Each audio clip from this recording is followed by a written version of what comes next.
শ্বশুরবাড়ির লোকদের মন পাবা আর ছিদ্র কলসিতে জল ভরে রাখা একই ব্যাপার। বিছানায় সবাই মেয়ে চায়, কিন্তু গর্ভে মেয়ে এলেই সবার মুখ শুকিয়ে যায়।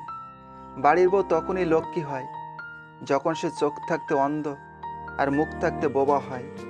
যে পরিবার নিজের কালো মেয়ের বিয়ে দেওয়ার জন্য সারাদিন চিন্তায় মগ্ন থাকে, সেই পরিবারই নিজের ছেলের বিয়ের জন্য দুধে আলতা বউ খোঁজে। পৃথিবীতে দুটি মানুষ খুব অসহায়। নাম্বার 1, রূপ ছাড়া মেয়ে। নাম্বার 2, টাকা ছাড়া ছেলে। বাসি ভাতের প্রশংসা সবাই করে, কিন্তু বাস্তবে খোঁজে বিরানি। তেমনি এই সমাজে কালো মেয়ের প্রশংসা সবাই করে, কিন্তু বাস্তবে খোঁজে ফর্সা রানী। ছেলে সরকারি চাকরি করে বলেই নাচতে নাচতে মেয়ের বিয়ে দিতে দৌড়াবেন না। আগে মানুষ নাকি পশু সেটা দেখুন। মানুষের মতো দেখতে হলেই মানুষ হয় না। ভাবছেন যে মেয়ের ভবিষ্যৎ? আরে মশাই, যার বাড়িতে গেলে মেয়ের বর্তমানে ঠিক নেই, তার আবার ভবিষ্যৎ। মেয়ে আর বইয়ের মধ্যে পার্থক্য হলো, মেয়ে গুড়ের মতো মিষ্টি হয় আর বউ লবণের মতো হয়। লবণ ছাড়া কোনো তরকারি যেমন অসম্পূর্ণ থাকে, তেমনি বউ ছাড়া ঘর অসম্পূর্ণ রয়ে যায়। পরের ছেলে যখন নিজের মেয়ের কথা শোনে, তখন গর্বে মায়ের বুক ভরে যায়। আর নিজের ছেলে যখন বইয়ের কথা শোনে, তখন আর তার সহ্য হয় না। তখন ছেলে অমানুষ, বৌমা ভালো না। এটাই আমাদের বাস্তব সমাজ।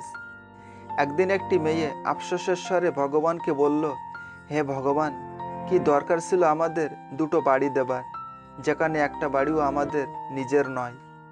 মেয়েদের জীবন বড়ই অদ্ভুত। মেনে নিতে নিতে আর মানিয়ে চলতে চলতেই জীবন শেষ। জামাই শ্বশুর বাড়িতে গেলে শাশুড়ি চিন্তা করে কখন কি খেতে দেব জামাইকে, আর ছেলের বউ গেলে শাশুড়ি চিন্তা করে কখন কোন কাজটা তাকে দিয়ে করাবে। বিয়ের আগে মায়ের সাথে সবজ বলে মনে হতো জীবনের সব কিছু। বিয়ের পরে বোঝা যায় মাকেও ত্যাগ করতে হয়েছে না জানি কত কিছু। স্বার্থপর মানুষের কাছে ভালোবাসার কোনো দাম নেই। নারী নগ্ন হলে বেশ্যা, আর পুরুষ নগ্ন হলে সাধু। বারে সমাজ, যত নিয়ম নারীর জন্য। মেয়েদের জীবনটা হলো একটা মোমবাতির মতো, অপরকে আলোকিত করতে গিয়ে নিজে জ্বলে পুড়ে শেষ হয়ে যায়। তবু সে দহনের ব্যথা কেউ বোঝে না। একটা মেয়ের মধ্যে সব গুণ খুঁজতে নেই, কারণ মেয়েরা লাইব্রেরির প্রকাশিত গাইড নয় যে একের ভিতর সব থাকবে। অধিকার দেখাতে চাইলে সব পরিস্থিতিতেই হাতটা শক্ত করে ধরে রাখতে হয়। মাঝপথে ছেড়ে দেওয়া হাত কখনো দাবি করতে পারে না তুমি আমার। তুমি নারী, তাই হাঁপিয়ে গেলে থামা যাবে না, কারণ তুমি নারী। মাঝপথে কারো হাত ছাড়া যাবে না, কারণ তুমি নারী। সমাজের কোনো নিয়ম ভাঙা যাবে না, কারণ তুমি নারী। কষ্ট হলেও কাজ করতে হবে, কারণ তুমি নারী। নিজের ইচ্ছে বিসর্জন দিতে হবে, কারণ তুমি নারী। যে সংসারে প্রেম, বিশ্বাস আর স্বাধীনতা নেই, সেই সংসার একটি স্ত্রীর কাছে কারাগার সমান। বিয়ে করার অর্থ নিজের অধিকারকে অর্ধেক করে নেওয়া এবং কর্তব্যকে দ্বিগুণ করা। দিন বদলায়, বদলে যায় মানুষের মন। কেউ নিজের সাথে দূরে সরে যায়, কেউ ভালোবাসার টানে পিছু ফিরে চায়। কেউ অতীতকে ভেবে দিনরাত কাঁদে, কেউ অতীতকে ভুলে নতুন করে স্বপ্ন দেখে। কেউ সত্য বলে, কেউ মিথ্যা বলে, কেউ বা করে অভিনয়। হয়তো এটাই আমাদের জীবন। নারীদের অর্ধেক কষ্ট দেয় পরিবার, আর বাকি অর্ধেক কষ্ট দেয় সেই পুরুষ যাকে সে ভালোবাসে। আমরা এমন সমাজে বাস করি যেখানে মেয়ের মা মেয়েকে বারবার ফোনে খোঁজ নিলে সে মেয়েকে নাকি কুযুক্তি দেয়, আর সেই একই কাজ ছেলের মা করলে ছেলেকে স্নেহ করা হয়। নারীর গুণের বর্ণনা। বিয়ের আগে যে মেয়েটিকে কোনো কটু কথা বললে কেউ রেহাই পেত না, বিয়ের পরে সে মেয়েটি শ্বশুরবাড়ির হাজারো কথা মুখ বুজে সহ্য করে। ছোট থেকে যে মেয়েটি তার পছন্দের কোনো জিনিস না পেলে রাগ অভিমান করত, একদিন সে মেয়েটি পরিবারের সম্মানের কথা ভেবে তার পছন্দের মানুষটিকে পর্যন্ত ত্যাগ করে। ইঞ্জেকশনের সুচ ফোটানোর ব্যথা সহ্য করতে পারত না যে মেয়েটি, একদিন সেই মেয়েটি প্রসব যন্ত্রণার মতো যন্ত্রণা সহ্য করে।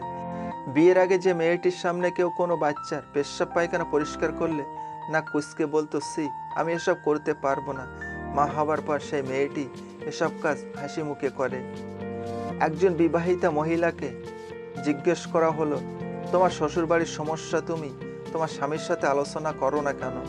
মহিলাটি হেসে জবাব দিলেন, ম্যালেরিয়ার সমস্যা কি মশার সাথে আলোচনা করে মেটানো যায়? বাঁচো তার জন্য যে তোমার জন্য মরে, হাসো তার জন্য যে তোমার জন্য কাঁদে, ভালোবাসো তাকে যে তোমাকে তার থেকেও বেশি ভালোবাসে। ঘৃণা জ্বলে মরে আপনার বিষে, রহে না সে চিরদিন, অমর হইতে চাহ যদি, যেন প্রেম সে মরণহীন। তুমিও রবে না আমিও রব না, দুদিনের দেখা হবে, প্রাণ খুলে প্রেম দিতে পারো যদি, তাহ চিরদিন রবে। স্ত্রীকে ধমিয়ে ভয় দেখানোই পুরুষত্ব নয়, বরং স্ত্রীর মুখে হাসি ফোটানোটাই প্রকৃত পুরুষের পরিচয়। ঝগড়ার পরও, একটা সম্পর্কে ঝগড়া চরম পর্যায়ে পৌঁছে যাবার পরও যদি কাছের মানুষটা তোমাকে ছেড়ে না যায়, তাহলে বুঝে নিও সেই মানুষটার কাছে তুমি খুব দামি। তাই তার দুর্বলতা জেনে তাকে আঘাত না করে সেই মানুষটার ভালোবাসাকে সম্মান করো। কারণ এই স্বার্থপর দুনিয়ায় ভালোবাসার মানুষের চেয়ে আঘাত করা মানুষের সংখ্যা অনেক বেশি। মনের মানুষকে বুকে জড়িয়ে যে শান্তি পাওয়া যায়, পৃথিবীতে আর কোনো কিছুতে সেই সুখ পাওয়া যায় না। মেয়েদের জীবন ঠিক করে বসো, ঠিক করে ঘুমাও, ঠিক করে চলো। লোকে কি বলবে, সমাজ কি বলবে, পাশের মানুষ কি বলবে, এগুলো শুনতে শুনতে কেটে যায়।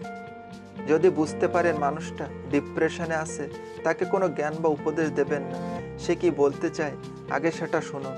এই সময়টাতে মানুষ উপদেশ শুনতে চায় না, শুধু চায় কেউ তার ভেতরের কথাগুলো মন দিয়ে শুনুক। একটা মেয়েই পারে একটা সংসারকে গুছিয়ে জীবনের সমস্যাগুলোর সাথে লড়াই করতে। স্বামী হলো জীবনের রক্ষাকারী ঔষধের মতো, ভালো হলে তো ভালোই, আর ভেজাল হলে জীবন শেষ। মেয়েদের নাকি টাকার লোভ, কিন্তু আজও পর্যন্ত শুনিনি যে তারা যৌতুকের জন্য স্বামীকে পিটিয়েছে। যে পঞ্চায় তাকে ভিক্ষা দিন, মেয়ে নয়। সুখের সঙ্গে টাকার কোনো সম্পর্ক নেই, টাকা শুধু চাহিদা মেটায়। সব সুখ যদি টাকা দিয়ে পাওয়া যেত, তাহলে ভালোবাসাটাও দোকানে বিক্রি হতো। প্রতিটা নারী সমাজের কাছে ততক্ষণ ভালো যতক্ষণ সে চুপ করে সব মুখ বুজে সহ্য করে। মেয়েরা বিয়ের পর বউ হয় না, তারা হচ্ছে শ্বশুরবাড়ির সবার প্রয়োজন মেটানোর এক জীবন্ত মেশিন। স্বামী, সন্তান, শ্বশুরবাড়ি সবার মন রাখতে গিয়ে অনেক মহিলা ভুলেই যায় তার নিজেরও একটা মন আছে, কিছু স্বপ্ন আছে, কিছু প্রতিভা আছে। নিজেকে প্রশ্ন করুন, আমার পরিচয় কি? অমুকের বউ, অমুকের মা, অমুকের বৌমা। নিজেকে হারাবেন না। হয়তো লুকিয়ে আছে আপনার মধ্যে কিছু এমন প্রতিভা যেটা আপনি নিজে জানেন না। পুরুষ নিজেকে যতই মহান ভাবুক, তার জন্ম কোনো নারীর গর্ভে হয়েছে।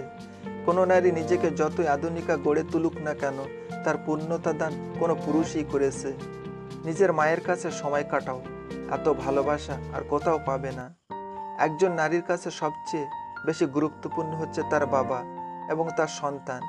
কারণ একজন নারী তার বাবার সুখের দিক তাকিয়ে নিজের স্বপ্নকে মাটি চাপা দেওয়ার ক্ষমতা রাখে, আর সন্তানের মুখের দিক তাকিয়ে শত দুঃখ কষ্টের মাঝেও জীবন পার করে দেবার সামর্থ্য রাখে।